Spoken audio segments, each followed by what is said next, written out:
നേരത്തെ കണ്ടതുപോലെ ഞാൻ നമ്മുടെ ലൂസിഫർ കണ്ടിരിക്കുകയാണ്. സെക്കൻഡ് ഡേ ആണ് ഞാൻ ലൂസിഫർ കാണാൻ വേണ്ടി പോയത് വിത്ത് ഫാമിലി. ആദ്യമേ ബുക്ക് ചെയ്തതായിരുന്നു, ഫസ്റ്റ് ഷോ കാണണമെന്നായിരുന്നു. പക്ഷെ കിട്ടിയിട്ടില്ല. അപ്പം ദുബായിൽ അല്ലെങ്കിൽ UAE GCC കൺട്രീസിൽ ഇത്രയും ഞാൻ വന്നതിന് ശേഷം ആഘോഷിച്ച് കണ്ടൊരു സിനിമ എന്ന് പറയുന്നത് അത് ലൂസിഫർ തന്നെയായിരിക്കും. ഞങ്ങൾ കണ്ട theatre full Malayalis and non മലയാളീസിനെ കൊണ്ട് ഫുൾ റഷ് ആയിരുന്നു. ഈവൻ അവിടേക്കുള്ളൊരു എൻട്രി അല്ലെങ്കിൽ എൻട്രൻസിന് വേണ്ടിയിട്ടുള്ളൊരു വലിയൊരു ജാഥയ്ക്കുള്ള ആൾക്കാരുണ്ടായിരുന്നു. നിങ്ങൾ വീഡിയോയിൽ കണ്ടിട്ടുണ്ടാകും. അത്രയ്ക്കും ജനങ്ങളായിരുന്നു വെയിറ്റ് ചെയ്തുകൊണ്ട് നിൽക്കുന്നത്. ഈവൻ ഞങ്ങൾ ആ ഫിലിം കഴിഞ്ഞ് ഇറങ്ങി പോകുമ്പോൾ നെക്സ്റ്റ് ഷോയ്ക്ക് വേണ്ടിയിട്ട് നിൽക്കുന്ന ആ ഒരു ആൾക്കാരെ എക്സൈറ്റ്മെൻറ്റും എനിക്ക് വീഡിയോ എടുക്കണമെന്നുണ്ടായിരുന്നു. പക്ഷെ അവിടെ ആ ഒരു വീഡിയോ എടുക്കാൻ അനുവാദമില്ലാത്തത് കൊണ്ട് മാത്രമാണ് ഞാൻ വീഡിയോ എടുക്കാൻ പറ്റാണ്ടിരുന്നത്. എനിക്ക് പോയിട്ട് എല്ലായിടത്തും ആ ഒരു എക്സൈറ്റ്മെൻറ്റ് എങ്ങനെ ഉണ്ട് എന്നുള്ളത് നിങ്ങളുടെ അടുത്ത് കാണിച്ചു തരണമെന്നുണ്ടായിരുന്നു. പക്ഷെ കഴിഞ്ഞില്ല. അതിലുള്ള ഭയങ്കര സങ്കടമുണ്ട് അതിന്. ഇപ്പം നമ്മുടെ GCC കൺട്രീസ് മൊത്തം ആഘോഷിക്കുകയാണ് ലൂസിഫറിനെ കൊണ്ട്. ഇന്നലെ ഫുൾ മലയാളിസും നോൺ മലയാളിസും ഒരു റഷ് തന്നെയായിരുന്നു. ഫിലിം തിയേറ്റേഴ്സിൽ മൊത്തമായിട്ട് ഉണ്ടായിട്ടുണ്ട് എന്നാണ് ഞാൻ കേട്ട അറിവ് എന്ന് പറയണത്. ഇവൻ ഫസ്റ്റ് ഷോ തന്നെ അത്രയും ഗംഭീരമായിട്ടാണ് ആഘോഷിച്ചിരിക്കുന്നത് നമ്മുടെ UAE മൊത്തത്തിൽ. അപ്പം കൂടുതലായിട്ട് ഇനിയും എനിക്ക് തോന്നുന്നു ഈ അടുത്തൊന്നും ഈ ഒരു പ്രവാഹം നിൽക്കില്ല എന്നാണ് UAEയിലേക്ക്. അങ്ങനെ ഒരു ഫിലിമിനെ കുറിച്ചിട്ടൊന്ന് റിവ്യൂ പറയാൻ മാത്രം എനിക്ക് ഫിലിംസിനെ പറ്റിയിട്ട് ഒരുപാട് കാര്യങ്ങളൊന്നും അതിൻ്റെ ബാക്കിൽ പ്രവർത്തിക്കുന്നു അറിയില്ലെങ്കിൽ എൻ്റെ ചെറിയൊരു ബുദ്ധി അല്ലെങ്കിൽ എൻ്റെ ചെറിയ അറിവിലാണ് ഈ ഒരു റിവ്യൂ ഇടുന്നത്. ഞാനൊരു മമ്മൂട്ടി, മോഹൻലാൽ, പൃഥ്വിരാജ് ഫാൻ അങ്ങനെയൊന്നുമില്ല. എനിക്ക് നല്ല ഫിലിം കാണാൻ ഭയങ്കര ഇഷ്ടമുള്ള ഒരാളാണ്. അത് കൊമേഴ്ഷ്യൽ ഫിലിംസ് ആണെങ്കിലും ശരി അല്ലെങ്കിൽ ക്രിട്ടിക് ഫിലിംസ് ആണെങ്കിലും ശരി, അങ്ങനെ എല്ലാ വിധത്തിലുള്ള ഫിലിംസും കണ്ടിരിക്കാൻ എസ്പെഷ്യലി എൻ്റെ ഹസ്ബൻഡിന് ഇഷ്ടമാണ്. അപ്പം ഞങ്ങൾ നന്നായിട്ട് ആസ്വദിക്കുന്ന ആൾക്കാരാണ്. അങ്ങനെ നിൽക്കെ ഈ ഒരു ഫിലിം കണ്ടതിന് ശേഷം എനിക്ക് ഉറപ്പിച്ച് പറയാൻ പറ്റും ഞാനൊരു ഹൈഫൈ മോഹൻലാൽ ഫാനാണ് എന്നുള്ളത്. ഞാൻ പറഞ്ഞു കേട്ടിട്ടുണ്ട് മോഹൻലാലിൻ്റെ ഓരോ വിരലുകൾ പോലും അഭിനയിക്കും എന്നുള്ളത്. അത് ഈ ഒരു ഫിലിമിലൂടെ സത്യമായിട്ടും പൃഥ്വിരാജ് മോഹൻലാലിനെ തിരിച്ചു കൊണ്ടുവന്ന അല്ലെങ്കിൽ മോഹൻലാലിൻ്റെ ഓരോ കണ്ണിലെ എക്സ്പ്രഷൻ എനിക്ക് ഏറ്റവും കൂടുതൽ എന്നെ അമ്പരിപ്പിച്ച ഒരു സംഭവം മോഹൻലാലിൻ്റെ കണ്ണത്തെ ആ ഒരു എക്സ്പ്രഷൻ അല്ലെങ്കിൽ ആ കണ്ണുകൾ കൊണ്ടുള്ള ഒരു അഭിനയം എന്നൊക്കെ പറയില്ലേ.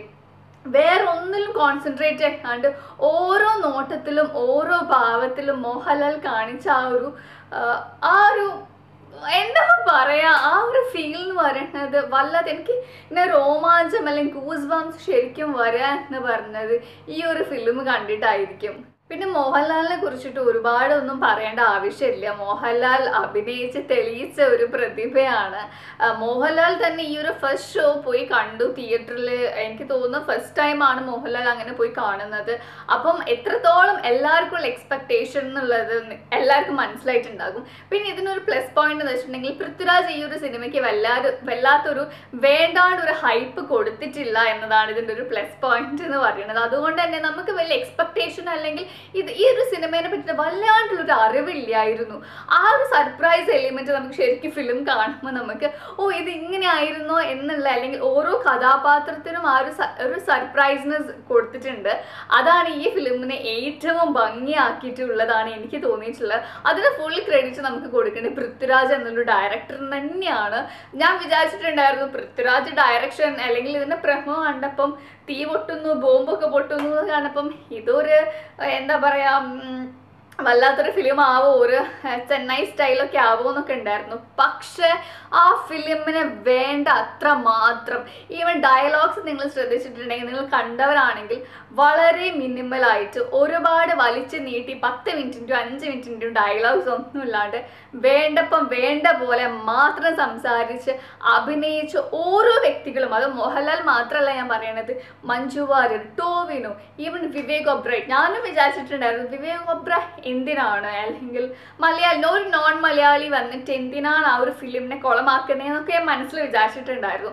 പക്ഷെ അത് പെർഫെക്റ്റ് ആയിട്ട് വിവേക് ഒബ്രോയ് നന്നായിട്ട് ചെയ്തിരിക്കുകയാണ്. ഈവൻ അതിലുള്ള ഇന്ദ്രജിത്തിന്റെ അഭിനയം എനിക്ക് ഏറ്റവും ഇഷ്ടപ്പെട്ടത്. അതിൽ ആ ഒരു സൈക്കോസ്നെസ് അല്ലെങ്കിൽ ഒരു എന്താ പറയുക, എവിടെയോ ഒരു പ്രശ്നമുള്ള ഒരാള് ശരിക്കും ചെയ്യുന്നത് പോലെ തന്നെ.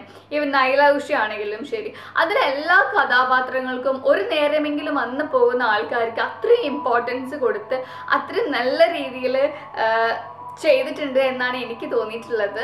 All the credit goes to Prithviraj. ഇത് പറയേണ്ട ഒന്നാണ് മുരളി ഗോപി എന്ന സ്ക്രിപ്റ്റ് റൈറ്ററിനെ പറ്റിയിട്ട്.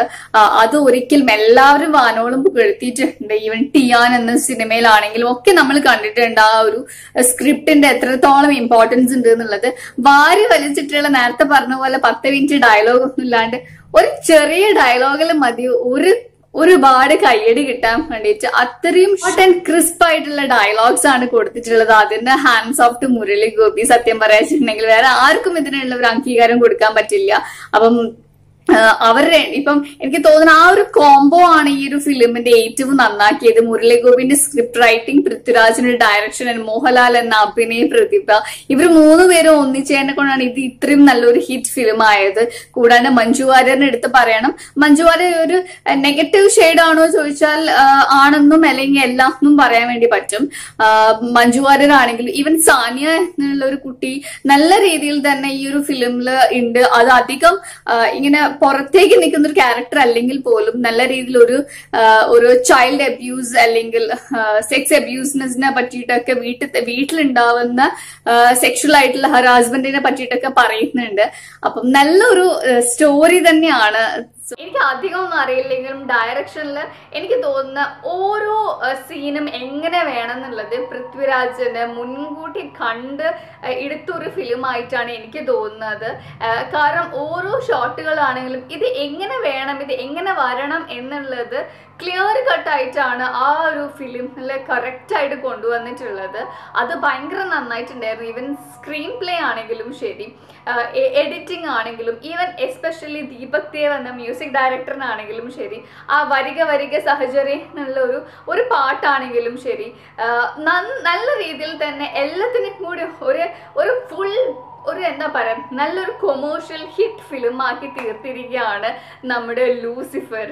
പിന്നെ എനിക്ക് പറയാനുള്ള ഒരു കാര്യം എന്താ വെച്ചിട്ടുണ്ടെങ്കിൽ, പൃഥ്വിരാജിന് വന്ന സമയത്ത് അല്ലെങ്കിൽ കുറച്ച് മുന്നേ ഒരു വിവാദം ഉണ്ടായിരുന്നു. അതായത് മോഹൻലാൽ അല്ലെങ്കിൽ മമ്മൂട്ടിയൊക്കെ ചെറുപ്പക്കാരികളെ പോലെ അഭിനയിക്കരുത്, അവർക്കൊരു കഴിവുണ്ട്, ആ കഴിവിന് അനുസരിച്ചിട്ട് ഉയരണം, അങ്ങനത്തെ സിനിമ വേണം എടുക്കാൻ എന്നൊക്കെ പറഞ്ഞിട്ട് കുറച്ച് വിവാദത്തിലുണ്ടായിരുന്നു പൃഥ്വിരാജ്.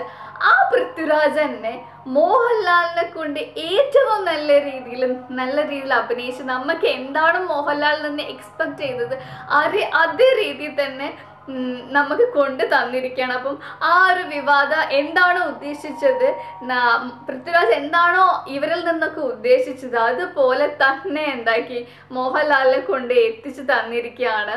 അപ്പം സത്യം പറയാച്ചിട്ടുണ്ടെങ്കിൽ പൃഥ്വിരാജ് അന്ന് ഉണ്ടായ ആ ഒരു എന്താ പറയുക വിവാദങ്ങൾക്കൊക്കെ ഇനി എന്താ പറയുക ഒരു രീതിയിലും അതൊരു പ്രസക്തി ഇല്ലാണ്ടായിരിക്കുകയാണ്. എനിക്ക് പൃഥ്വിരാജിനോടുള്ള റെസ്പെക്റ്റ് ഒരുപാട് ഉയർന്നിരിക്കുകയാണ്. ഇനിയും നല്ല ഫിലിംസ്, ഇനിയും മമ്മൂട്ടീനെ വെച്ചിട്ടും നമ്മൾ കാണാൻ ആഗ്രഹിക്കുന്ന ഫിലിംസ് ആയിരിക്കും. കൂടുതൽ എക്സ്പെക്ടേഷൻ ഹൈ ആണ്. അപ്പം അതിനനുസരിച്ചിട്ട് ഞങ്ങൾക്ക് ഇനിയും വളരെ നല്ല ഈവൻ കൊമേഴ്ഷ്യൽ ഫിലിംസ് മാത്രമല്ല അടുത്ത ഒരു ലെവലിലേക്ക് നമ്മുടെ കേരളത്തിന് അല്ലെങ്കിൽ നമ്മുടെ സൂപ്പർ സ്റ്റാർസിന് അല്ലെങ്കിൽ നമ്മുടെ ഏറ്റവും അഭിനയിക്കുന്ന അഭിനയ പ്രതിഭകളെ കൊണ്ടുവരാൻ പറ്റും എന്നാണ് ഞങ്ങൾക്ക് ഉറപ്പുണ്ട് പൃഥ്വിരാജിൻ്റെ അടുത്ത്. അപ്പം ഈ ഒരു ഫിലിം എന്ന് പറയുന്നത് സൂപ്പർ ഡ്യൂപ്പർ ഹിറ്റാണ്. അല്ലെങ്കിൽ ഇതിന് ഒരുപാട് കഥ ഞാൻ കേട്ടിട്ടുണ്ട്. ഇതിൽ കഥ പറയാൻ ഭയങ്കര ബുദ്ധിമുട്ടാണ് എന്നുള്ളത്. ഇതൊരു പൊളിറ്റിക്കൽ ഫിലിം എന്ന് നമുക്ക് പറയാൻ പറ്റില്ല. പക്ഷെ എന്നാൽ ഒരു ഫാമിലി ആണോ അല്ലെങ്കിൽ നമ്മുടെ നാട്ടിൽ നടക്കുന്ന പ്രശ്നങ്ങളാണ് എല്ലാം കൂടി ഒരു മിക്സ്ചർ ആണ് ഇത് എന്ന് പറയുന്നത്. അപ്പം എല്ലാവർക്കും കണ്ടിരിക്കാൻ പറ്റുന്നല്ലാണ്ട് ഒരുപാട് ഫൈറ്റ് സീൻസ് ഉണ്ട്. ഓഫ് കോഴ്സ് അത് വിചാരിച്ചിട്ട് ഒരു ഫാമിലി ആൾക്കാർക്ക് കാണാൻ പറ്റാത്തൊരു ഫിലിമൊന്നുമല്ല.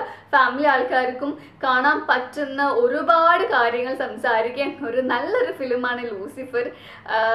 ഞാൻ വെയിറ്റ് ചെയ്തുകൊണ്ടിരിക്കുകയാണ് നെക്സ്റ്റ് എന്തായിരിക്കും പൃഥ്വിരാജ് കൊണ്ടുവരുന്നത്. അല്ലെങ്കിൽ മോഹൻലാലിന് ഒരു ഫാനും കൂടി എന്ന് വേണമെങ്കിൽ പറയാം. ഞാനാണ് പേഴ്സണൽ മോഹൻലാൽ ഫാൻ എന്ന് പറയുന്നത്. I just love Lucifer. അപ്പം എൻ്റെ കുറച്ച് അറിവിലുള്ള ഒരു ചെറിയ റിവ്യൂ ആണത്. നിങ്ങൾക്കൊക്കെ ഇഷ്ടപ്പെട്ടു എന്ന് വിശ്വസിക്കുന്നു. So thank you so much.